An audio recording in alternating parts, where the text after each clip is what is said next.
Okay, so here's a relatively intuitive theorem. If an infinite series is absolutely convergent, then it is convergent. And here's a proof sketch. So consider an and the absolute value of an. You know that this actually has to be less than or equal to 2an. Okay, so I'm comparing this with this, and this has to be true because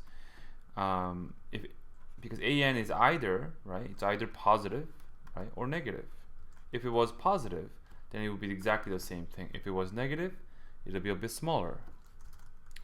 So what this theorem is saying, if that right there, so if an is convergent, right, then clearly this is convergent too, 2 times, right? So I'm going to put the 2 inside 2. This must also be convergent. Now by comparison theorem, then the sum of these two, right, by comparison theorem,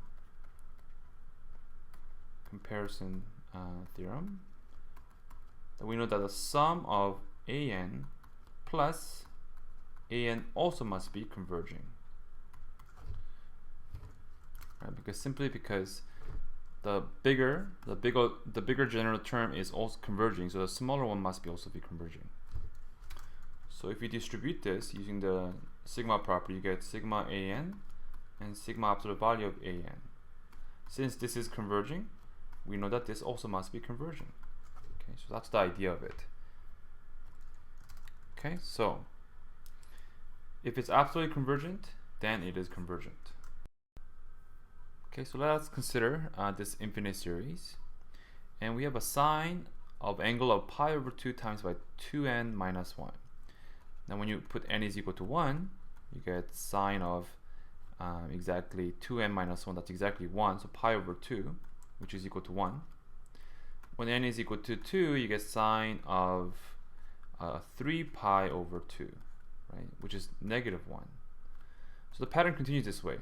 Becomes 1, negative 1, 1, negative 1. So this is actually equivalent, right? It's equivalent to this function, negative 1 to the power of n minus 1 over n squared.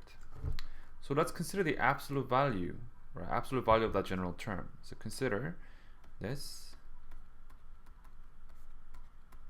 right, which is equal to this.